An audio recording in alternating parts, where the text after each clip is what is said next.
YouTube, how's it going? Frogs Angels is back with some Week 8 recaps. Do this video every single week for every week of the NFL. Also got plenty other football videos, predictions, score predictions, all kinds of fun stuff here at Frogs Angels. But a good day this Monday morning, and that's because Hugh Jackson was just fired. But seriously, it was the right move. Definitely the right move. I'm sure a lot of Browns fans are happy about that. Just had to be done. I'm a little surprised that it came right now. Honestly, I knew it was going to happen, but a little surprised it came right now, if I'm being completely honest. But anyways, Week 8. What was Week 8 all about? Mainly, I thought it was teams really not controlling the game. A lot of teams had control of games. They kind of lost control, and I think that has a lot to do with poor coaching. So there was a lot of poor coaching, decision-making in a lot of these games. Some bad QB play here and there. We'll go over all of it, but let's start at the top. We didn't really recap Thursday. We usually do that in our Friday live stream. That got changed around. It should be back to Friday night this week, so stay tuned for that live stream every Friday night. But Dolphins 23, Texans 42. Really, the Texans, they've been rolling. They've been squeaking by kind of against mediocre teams. But they've been winning. Bottom line, I kind of talked about this in the past. They've been winning. They're gaining momentum. The Texans haters maybe are like they're not beating good teams. The Jags aren't even good anymore. That's what the haters will say. But in the NFL, we've seen teams get upset by any team. A win's a win. It's hard to win every week, and I've been saying this. And now that momentum is just really kicking in here because the Dolphins defense is pretty solid. They're a pretty solid team. They've won some good games this year. And for them to put up 42 and win this game in this fashion is something else. That offense is really coming along. And like I said, that momentum really is getting to them. There's a difference between what winning can do to like a fan base. Like all of a sudden your team's winning, you get a little too hyped, a little too overconfident maybe early in the year. But then the difference between that and the winning attitude of players, once they start getting used to winning, once they start winning, the attitude, the mindset changes, and it really helps in situations like this. And that's why they win big, because the momentum, the winning attitude is setting in. And a big reason for this offense getting going. We expected this offense to be pretty good with Deshaun Watson in the second year and DeAndre Hopkins.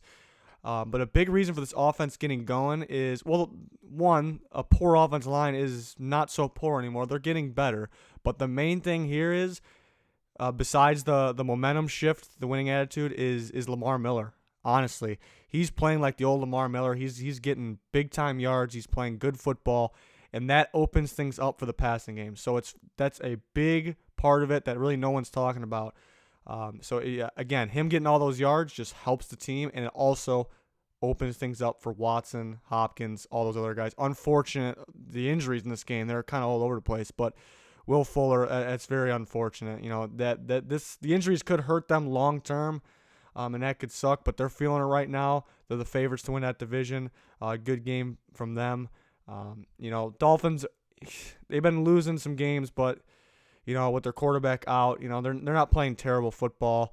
Of course they got to win some games, but it's a big time game for the Texans. Hopefully the injuries don't hurt them down the road. A lot of teams have their fair share of injuries. These could be some costly ones. But on the Eagles and Jags, the London game, not a very good game, honestly. I think the Eagles had control of this one pretty much the whole game. Pretty much only field goals early, so it's a little boring game. Both their tackles, the Eagles tackles go down, Lane Johnson and Jason Peters.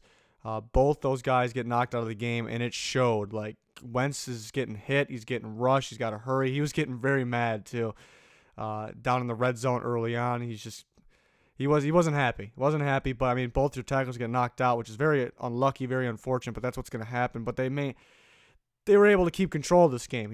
Like some of these other teams I'm going to talk about a little bit, they couldn't keep control of the game when they had it. Eagles kept control. Good job for them. Josh Adams, like to see a guy like Josh Adams step up. He was a great running back in Notre Dame. Maybe got banged up a little bit. That's kind of hurt his draft stock, but he can play. It's good to see him going. Really, the MVP of this game I thought was Jordan Hicks on the Eagles defense. There, he was just all over the place. Pretty much did what you asked him to do and some. Again, all over the place. I thought he was the best player on the field in this game. They did a great job stopping the run, like usual. And that brings me to the Jags.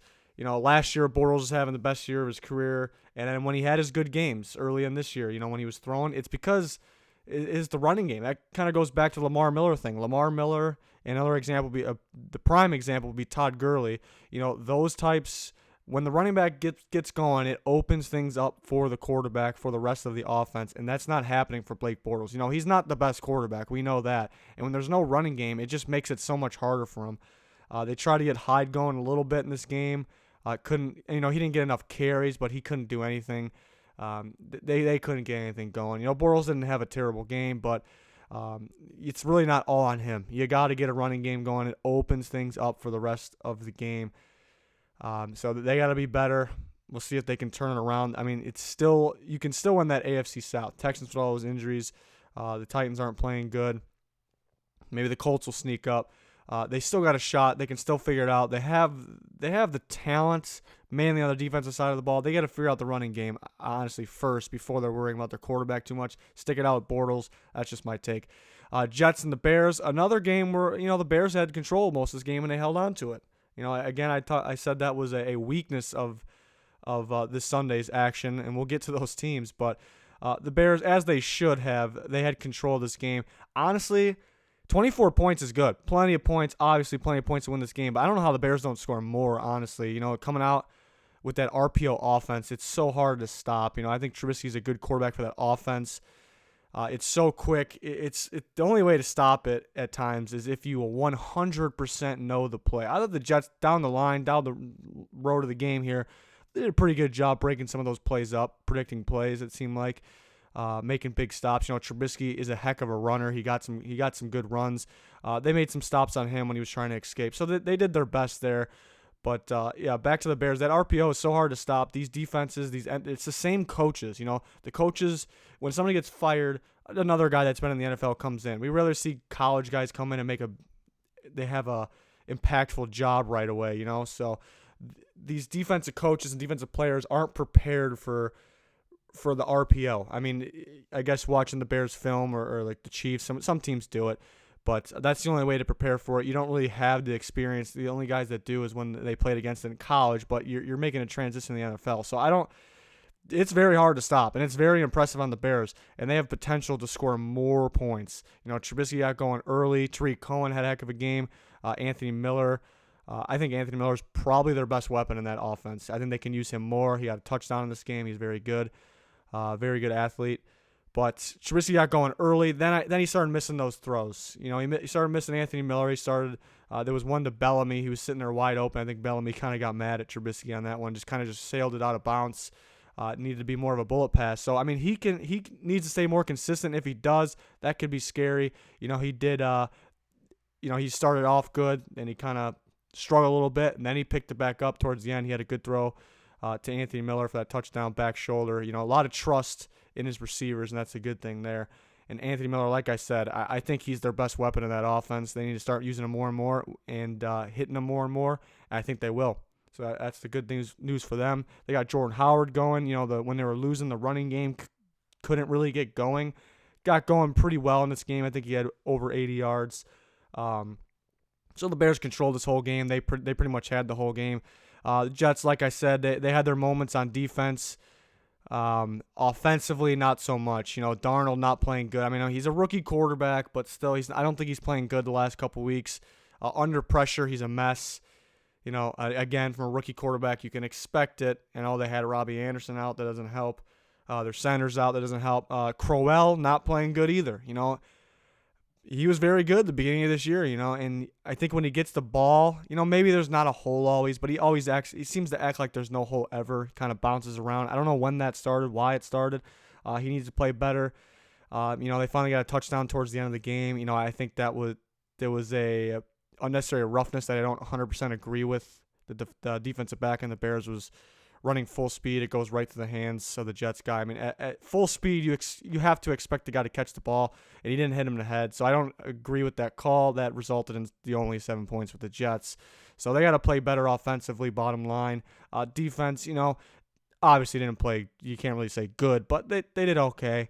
They played their best football there. So moving on, though. Buccaneers and Bengals. And really, the storyline here was the Bengals not controlling that lead. They won the game here, but they had a big lead. Winston playing just absolutely terrible. 4 turnovers for the Buccaneers, 0 for the Bengals. And then for them to let the Buccaneers come back is bad. You won the game, but that's got to be sitting in the back of your mind. Maybe if you're a Bengals fan, if down the road you're thinking about if the Buccaneers don't have those turnovers or Fitzpatrick plays the whole game, the Buccaneers might win that game. I don't know what happened to the Bengals there. They should have won this game big. They should have controlled it. And they played good. The defense kind of let up here and there. They got a playmaker defense, and I usually prefer the lockdown defense. The playmaker defense guys, they make big plays. They'll even get a pick six, but then they'll give up something. They're pretty young, so they'll get better. But offensively, they played great. Dalton had a pretty good game. Joe Mixon, great game out of Joe Mixon. And there's Tyler Boyd. Tyler Boyd is legit. He's really getting better too. And to think they used a first round pick on John Ross, because not to bash John Ross, I think he's a special talent if he's healthy. That's the problem. But they thought they needed a first round receiver, and they went and took one, and it turns out they didn't really need one. You got AJ Green, you got Tyler Boyd. I think some other guys could step up too. But Tyler Boyd is looking just ridiculous. We started off covering the draft here on this channel, and that's my favorite thing to do. And even before I've covered on this channel, I've been covering it forever. And Tyler Boyd, freshman year at Pittsburgh, when I saw him freshman year at Pittsburgh, I thought this is the next elite receiver. And, he kind of went downhill a little bit the next few years at Pittsburgh, and that's not a good sign. So you had to drop him down, pretty far away from that elite category. Still thought very highly of him, but he's starting to play. He's starting to play like it reminds me of that. Obviously he's gotten better since then because he's older. He's in the NFL, but he's getting to that potential where I thought he possibly could be. He's looking very good. That touchdown he had in the back of the end zone, it was a great throw by Dalton. Very, very good throw. I think it was his outside shoulder bullet pass, perfect. But to react, turn your head, pretty much turn your body, and to catch that bullet pass ball in the very back of the end zone, it was so impressive. So I like me some Tyler Boyd. He's legit. But again, it's a lot of good things from this Bengals team here, but how do you let them come back? You got to control this game. And, I don't blame this one on coaching. I'll blame some other ones on coaching, but I guess young defense in this one. Honestly, they could have scored more points, but you scored 37. So, yeah, it's hard to say. You just can't let them come back, and it's a little scary going forward. A big kick by Bullock at the end, too. Can't forget that. But over to the Bucs side, Winston, terrible game. Some of the throws he was making, some of the turnovers he was making is just that's all I need to see. That's all I need to see to say I don't know what happened to Jameis Winston, and he's not the answer. It just throws that good quarterbacks don't make, and maybe the Buccaneers don't have the most consistent offensive line, but they're solid. And Winston acts like he's one of a lot of quarterbacks today in today's NFL that act like they're about to get sacked like instantly. There's some quarterbacks that do, but and he's looking around to see if the pass rusher's coming right when he gets the snap. There's no reason for it. And the best quarterbacks have the awareness. They're good because they have the awareness. It's almost like they have eyes in the back of their head, and Winston does not have that. Bottom line, he doesn't have that. And some of the throws he was making to the wrong team, it's just sometimes you can make an excuse, and it might be legitimate. The receiver ran the wrong route. Receiver should have been there. Receiver stopped running his route. The ball was tipped. He got hit as he threw it. And really, it doesn't apply to the interceptions that I saw. And it's enough for me to see to know he's not the answer. And in the weapon on top of it, he has legit weapons. Yeah, they don't have a running game to open things up on offense, going back to that. But, he has Mike Evans. He has Deshaun Jackson. He has Godwin, Humphreys, and the 2 tight ends. And, looking at the guy he was picked ahead of, Marcus Mariota, his problem right now is he has no weapons whatsoever on the Titans, and that's their biggest struggle. Mariota's not playing the greatest ball, but and he was just picked right after him. So Winston really doesn't have any excuses, is my point here. And if I think if Fitzpatrick played this whole game, I think they might have won. I really do. And to think he was benched when they started the season off hot, it's... I don't blame them too much because they thought Winston was the future of the franchise, and they had to find out, and the answer should be he's not. but it's going to be very interesting with a weak quarterback class. Free agencies, it's rare to find guys in free agency. It's going to be very interesting. Winston with this fifth-year option. We're going to see what happens, but it's not looking good for Winston. I don't like his play, to say the least. Moving on, Seahawks and Lions. So I hyped up the Lions this last week, and I'm not feeling good about it. I thought they were legit. They were looking good. I know it's only 1 week, so you can't just completely write them off now. They can still contend in the NFC North. Looks like any of those 4 teams can win it, but not what I expected at home on top of it. I was really hyping them up. I was really feeling the Lions, and that's coming from a Vikings fan too. So I'm not really sure what happened. Well, I know what happened here. Bottom line is, the defense didn't play great. The defensive backs they get turned around pretty easily. It's pretty much Darius Slay and a bunch of other guys. That's basically how I can explain it. But it's not the defense's fault. This is an offensive team. You're not going to win the game putting up 14 points. You have to score more than 14 points to win, and when you're at home too. So that's really what it is. They didn't score enough points. It sounds weird, but that's what it is. They have to score more points. Credit to the Seahawks though, all around great game. That defensive front was excellent. Bobby Wagner, best middle linebacker in football. Without the guys they lost over the offseason, over the years, and Earl Thomas going down. We had a question in our live stream. It was a very good point. Maybe the locker room, maybe the bond between the players is getting stronger, because Earl Thomas really wasn't part of that. I don't think he's like, what's the right word? I don't know if he's cancerous. That's kind of weird to say, but I don't know if there's some players that are like that, where they kind of bring the morale down. I don't know if he's like that, but with everything that's going on with him, it could hurt the locker room. So somebody brought up a good point that could help it, and that may be the case here with these guys playing as well as they're playing. So Russell Wilson was magnificent once again, under pressure, moving around the pocket. I think he had a touchdown to Vanette that got called back because he got stepped out. That play was insane. Chris Carson, one of my sleepers a few years ago at Oklahoma State, reminds me a little bit of AP. He's never going to be AP. He's not AP, but he reminds me of him a little bit. And he had a phenomenal game, fantastic game. But we're mainly going to talk about the Lions here, because I don't understand how they only can score 14 points and at home, And Kerryon Johnson, he had a couple good runs, but the Seahawks mainly did a good job stopping him. But the Lions should be able to throw the ball better. Stafford is that prime example of an inconsistent quarterback to me. 1 second early in the game, he was under pressure, moving around in the pocket, just perfectly stepping up, threw the touchdown to Marvin Jones. That was just beautiful. That's just wow. That's all you can say to that. Just Matt Stafford. And Marvin Jones, by the way, had a good game. That reminded me of Marvin Jones that stepped up last year. Good for him there. Offensive line was beat up in this one. I guess that was a factor. Stafford's another one of those guys that kind of acts like he's under pressure a little too early. It gets a little nervous sometimes. I don't know if it's necessary, but the line didn't play good, bottom line. But Stafford, like I was saying, makes a big throw like that, but then very questionable at times. That fumble I put on him, and I believe it was Justin Coleman that picked him off in the red zone there. Regardless where you're at in the field, that's a terrible throw, terrible decision. But to be in the red zone, good quarterbacks don't make those type of decisions, don't make those type of throws. That wasn't even close to anyone. That was just a pick all day, and that's what lost you the game, stuff like that. So he needs to stay way more consistent. I don't know if anybody considers him elite anymore.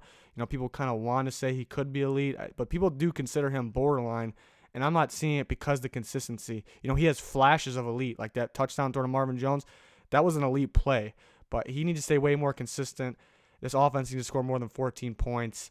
Like I said, the secondary on defense seemed like they were lost, got confused, got turned around a lot.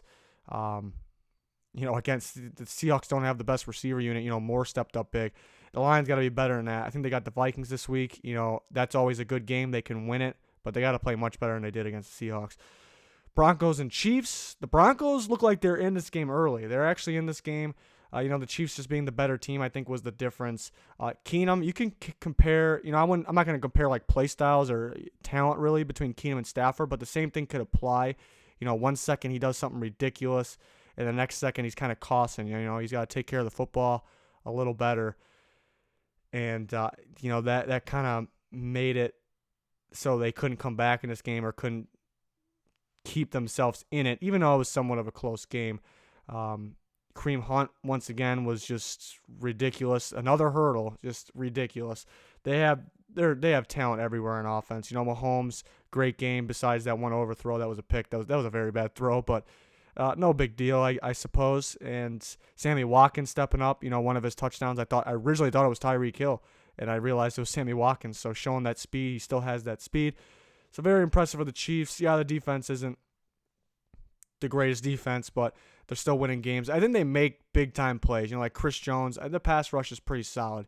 D Ford, they'll make plays that will change the game, but will go unnoticed, honestly, but because how good their offense is. So their defense maybe isn't as bad. You can really throw on them, but they can bring some pressure, make some big-time plays. But yeah, the two running backs in this game, Kareem Hunt, just a great running back, one of the best in the league. And just a year ago coming out of Toledo, it's kind of, even if you saw him play, we knew he was going to be a good running back, but it's still at the same time a second-year running back at Toledo. And then you got Phillip Lindsay, who's a beast on the other side, undrafted, undersized running back from Colorado. Running back play is good here, and it's very impressive. Redskins Giants 20-13. The Giants were in this game. The Redskins weren't doing anything outstanding. A lot of checkdowns once again. Is that their playbook? Is that Alex Smith's mindset there? Is that what he's thinking? Or is the receiver unit that, struggling that much, and that's why it's happening? But they're getting out with wins, big-time plays. AP still got it, besides that fumble. I mean, he used to do that in his prime anyways. But, rips off that big run. He had a catch for a touchdown. You don't see that a lot out of him early on. One man tries to tackle him. It was like nothing. The guy's still a freak, and he's probably the best player on the field in this game. But, Eli, you looking at the stats, may look pretty solid, but I don't think he had a good game. Not good under pressure. Another guy, he's been hit quite a bit this year, so it's understandable, but another guy that kind of panics a little too early, I think. Odell, I think, had his best game of the season, in my opinion. Some good catch, some ridiculous catches. But, yeah, they were really in this game. The AP big touchdown. Well, AP's fumble really kept the Giants in the game still. The Redskins could have put it away, but then AP finishes it with a big run. So really not an exciting game besides watching Adrian Peterson if you're an Adrian Peterson fan. Not the most exciting game. Good game defensively from the Redskins, as you expect against the Giants. That's pretty much it for that game. Browns and Steelers. The Browns were in this game. They were in this game. The score shows big win for Steelers. They're in this game. And maybe that's why Jackson got fired. I think he's trying to take over the play calling duties. He's trying to control that team more and more, and he can't finish out games. He can't stay in games when they're in games. So it's not just that. It's not just yesterday why he was fired, but it's why it happened, and it should have happened. But James Conner was fantastic in this game. Antonio Brown was back to an elite self. I don't know if he ever left that elite self, but he's showing it more and more why he could still be considered the best wide receiver in football. The route running, just the separation, and just run after catch, everything. Hands, everything. But yeah, James Conner just making it look like they don't really need Le'Veon Bell. Le'Veon Bell's better, period. I'm not going to sit here and say James Conner's better. But if I'm the Steelers, I try to trade him. I'm not going to take nothing for him, but I'm sure there's a decent offer out there. And I'd trade him. I think you can save that money. You can use James Conner at running back, and you can, you got to start looking for the QB of the future. You got to start building up a little more on defense in the secondary, mainly. So I think you can use that money towards that free agency and the draft. Le'Veon Bell's a very good running back, but he doesn't want to play for you right now, and that gets to me if I'm a GM, if I'm the coach. So I'd trade him. Maybe they're not even getting any offers because teams like passionate football players, and for him just to don't care if he's not playing right now, that's a red flag to me. That may be a red flag to some other guys. So maybe there has been no offers. We don't know the situation, but if I'm the Steelers, I try and trade him. Obviously, I'm not going to trade him for a fourth rounder or worse, but I'm sure they may have gotten something. So again, yeah, the Browns were in this game. I thought pretty much out of the noon games, the only ones that seemed like good games, close games, were Redskins Giants and Browns Steelers for most of the time. And that ended up not being the case. The Browns couldn't, it's coaching, but at the same time, the Steelers are a much better team. So this is what the results should be, honestly. But then, yeah, it had to be done. The coaching firing had to be done. And how about that, what was it, that safety? And then they punted to him. That was a whole mess. Basically on both teams, the Browns get the ball, but, I mean, they could have picked it up and scored. They didn't know what was going on. I thought that was very funny, but weird situation. Moving on, though, I picked the Ravens. I didn't do a good job picking this week. I picked the Ravens for the matchup purposes. I like their defense. What happened to the best defense in football, though? Here, 36 points for the Panthers. So surprising. The Ravens, maybe they are who we thought they were. Before the year started, I thought they were just an average team. And, with the loss to the Browns, they lost to the Saints last week. That one wasn't a big deal, but then this loss is pretty bad. Even though the Panthers are a very good team and it was in Carolina, doesn't look too good here. But I thought the Panthers just dominated this game, plain and simple. I doubted Norv Turner in his decision making over there, but he's looking pretty good he has the weapons. He has Cam Newton, maybe one of the best in football.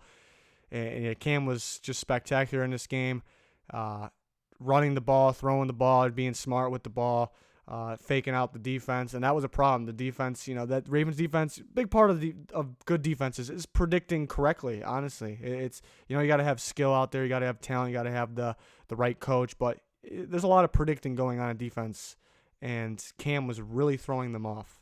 McCaffrey had some good runs, breaking tackles, kind of known as the guy that's not going to break too many tackles. He was doing it against the top defense in football. Very impressive.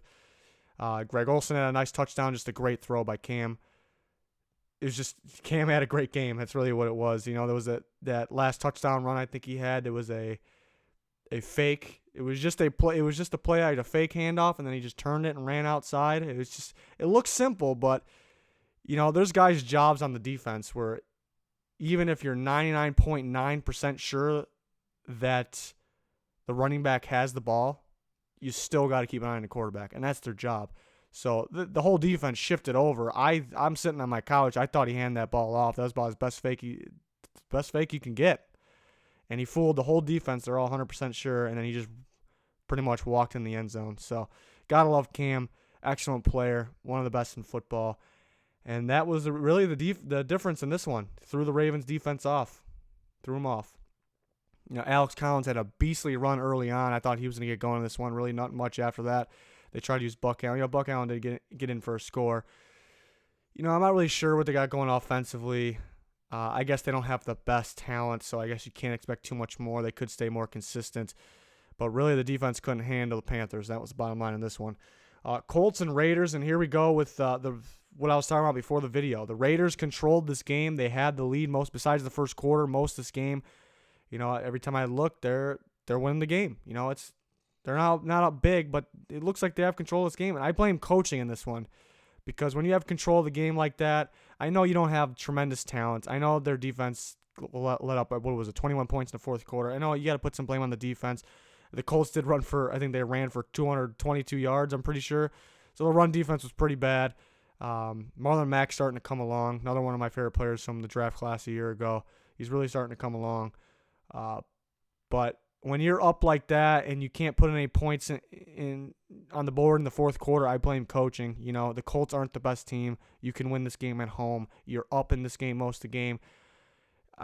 You gotta control this game. You gotta win this game. I know you don't have the talent, and we're gonna bring this up in a little bit again for other teams, but I think you just gotta win the game. As a fan, we want good draft picks. Say I'm a Raiders fan, I'm saying I want good draft picks.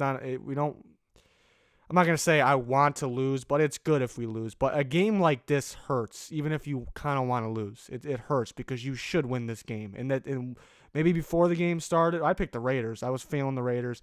Mistake on my part. But before the game started, most people were saying the Colts should win this game. But as this game's going, you're saying the Raiders should win this game. And you got to blame coaching. You got to blame coaching, and it doesn't look good for the future when you do have a healthy team and good players. It sits in the back of your mind if you're a fan. So not a good look. Again, Colts played a good game, good comeback. The running attack was phenomenal.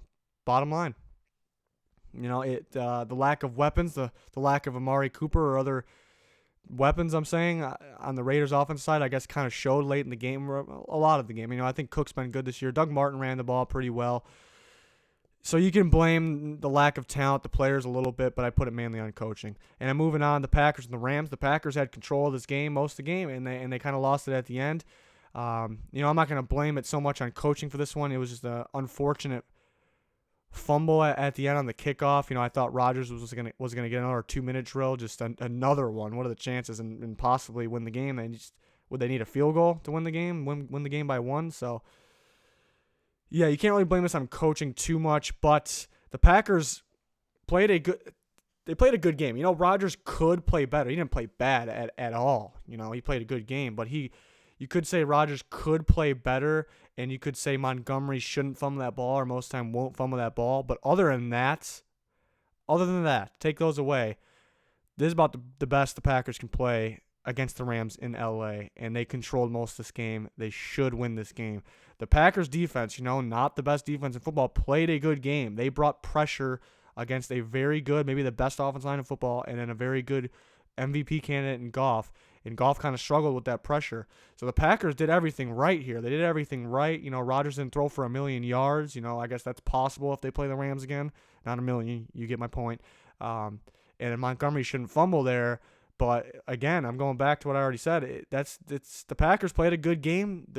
Before this game started, the Rams should win this game. But as this game's going, the way the Packers are playing, the Packers should win this game, and they didn't. They didn't win this game. If Montgomery didn't fumble, people would say they would have won it. You don't know, but with that offense, with Aaron Rodgers and with a chance for a field goal to win the game, they could have. But to me, the pressure they brought on Goff was great. I got to point out Jair Alexander, too, the rookie from Louisville. My God, that was a game for him.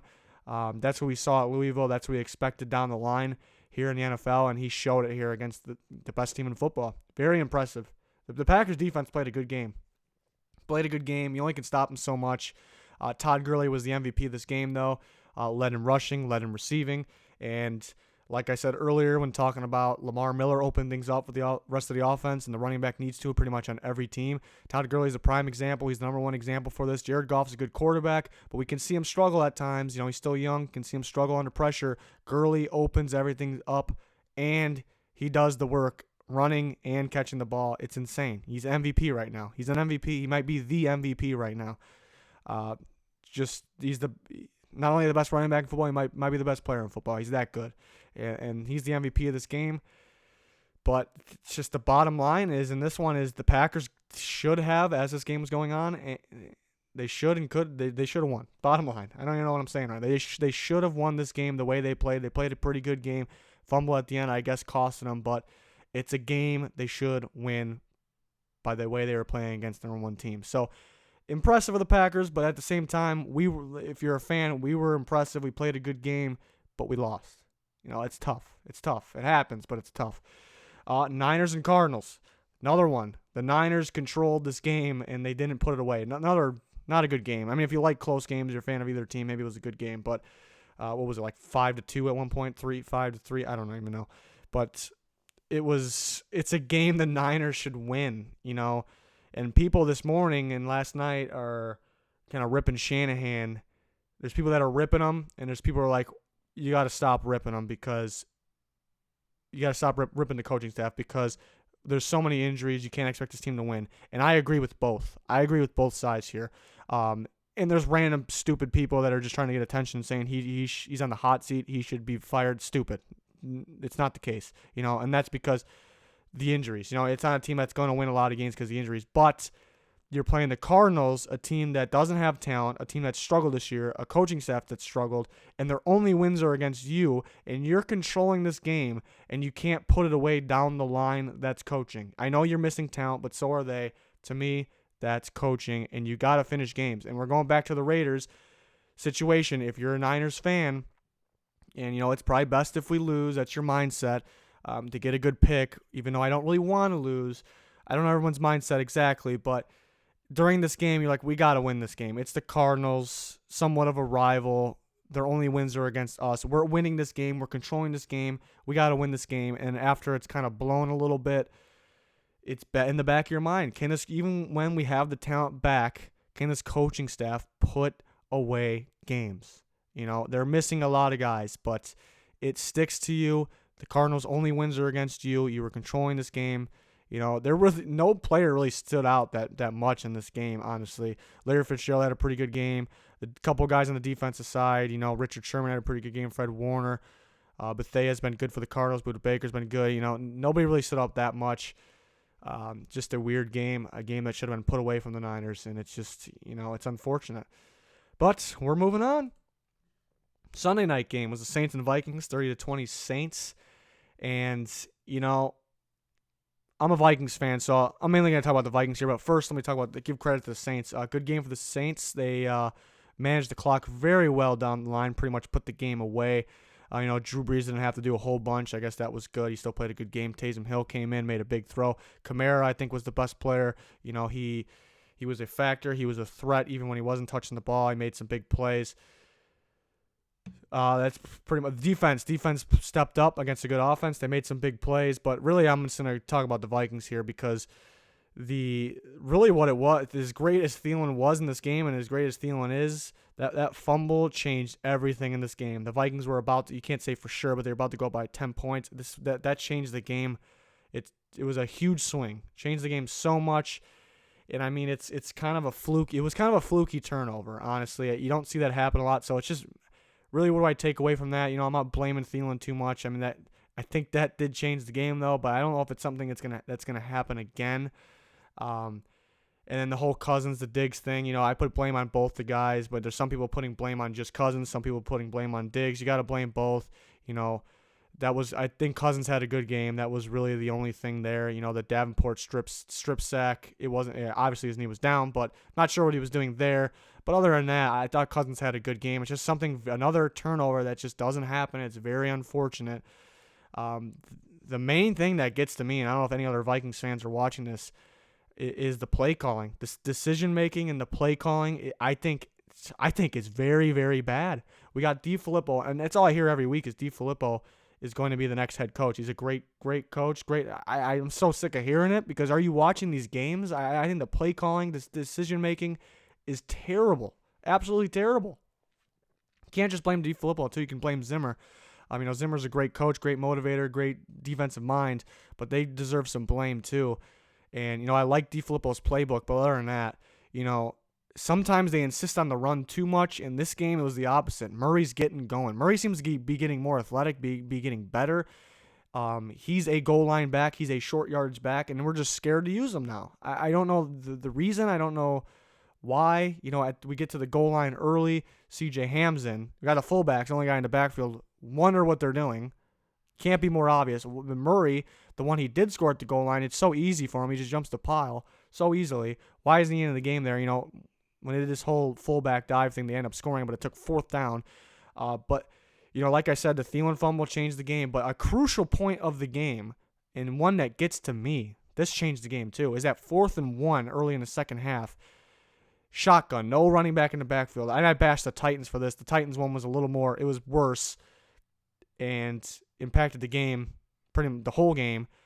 But it was a similar situation. It is short yardage. Murray's a short yardage guy. He's having a heck of a game. He was averaging 5 yards a carry. He's not in the game. And on top of it, you're going to throw somewhat of a deep ball. Maybe that's on Cousins, but to me, everybody's running slants or out routes. You know how hard it is for every single guy to cover that. And you throw it deep. Good play by the defender. That was a crucial point in the game. I don't know how I would have ran the ball to Murray, but if you don't, it's not a huge deal. But why the heck is he not in the backfield? I don't know. And then there's a series. They start on first down. Mike Boone's in the game. They hand it to him. Okay, I don't agree. Why is Murray not in the game on first down? But it's not the end of the world. Second play, same play to Boone. What? It's just, I don't know if anybody else feels like this that's a Vikings fan listening, but that's how I feel. I think the game was changed by the turnovers, the rare, unfortunate turnovers, but the play calling really gets to me. Missed point by Mr. Bailey missed an extra point. How about we'll go with that? That's not what I was trying to say, but we'll go with that. Obviously 30-20. It didn't matter, but it still sticks with me. How could the Vikings not find a kicker? And honestly, if he would have made that extra point, they could have went for 2 the last time they scored, and they could have made it a 22-30 game. And not saying they would have tied it up, but they had a chance to if he made the extra point. Going backwards, kind of out of order here. Thielen fumble, Saints score. The Vikings get the ball back, 30 whatever, 30 plus 30 seconds. Plenty more than that. Under a minute. 2 timeouts. They run the ball, and then they just let the clock run out. If you want the clock to run out, take a knee, but you shouldn't. You should go get points because you're moving the ball very, very easily. You can get at least a field or attempt at a field goal. You probably miss it. You have 2 timeouts. I already mentioned that. I mean, why not? You're playing a team that's you're missing a million guys on your team on defense. The Saints are the best offense. They're going to score points. You got to go get more points. And I just do not agree. I was mad at that point. I don't agree with that. That's not all on D football. It's not all on Zimmer. It's on both of them.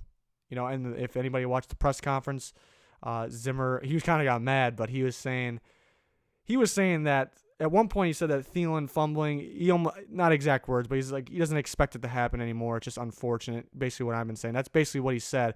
But then he said he didn't try to get points at the end of the half because basically that Thielen fumble impacted that, which he kind of contradicted himself there. It really doesn't make any sense. And somebody mentioned about the clock management throughout the year, and he got really mad. He just 100% thinks their clock management is good. I disagree with Zimmer there. It's not all on him. He doesn't really run the offense. So they got some things they got to realize, they got to fix there. But the bottom line is you play one of the better teams in football. You were missing half your team. And you had fluky turnovers. So if the team's healthy, you can compete with this team. You can contend. But that's if the team's healthy. It's a team that just seems to get less and less healthy as the season goes on. But, like I said, unlucky turnovers change this game. But the thing that makes me mad as a Vikings fan is decision-making within the coaching staff and play calling. And not trusting certain guys. Like Murray's having a good game. And I don't know. That's my take. Any other Vikings fans, I would love your comments on that. But good game to the Saints. I talked about the Vikings mainly because I'm a Vikings fan, so I apologize for that. The Saints, heck of a team. They're rolling. Once you get some momentum going, you keep it going. They're trying out different things here. They're trying out different looks, and they're still winning. And that's a good thing because they're going to play their game in the playoffs, and that's a good thing. They made some big-time plays in this game. Good game for them. Away. Hard place to play in U.S. Bank in prime time. So good job to the Saints. Patriots and Bills. My prediction's 30-13. Don't think it'll be close. But the Bills surprised us in the past. I expect the Patriots to do very well in this one. There's your bye teams. And there's our Twitter, Frogs_Angels. Follow us. I'll tweet stuff about games. The noon games, I was rapid fire tweeting about games. Pretty good stuff. So maybe you'll see stuff on there before they get to the video. So I think it's a good follow. Why not? Give us a shot there. But that's going to do it. Subscriber goal is 10K subscribers, so if you can click that button, that'd be much appreciated. Clicking the like button will also be much, much appreciated. Appreciate everyone's support lately. It's been great. We got pick'ems coming up this week. We do it every week. We got score predictions, all kinds of fun stuff. Friday live streams, got some random stuff, not just football in there. So, good stuff. Thanks for watching. Thanks for everyone's support. That'll do it for this one. Goodbye.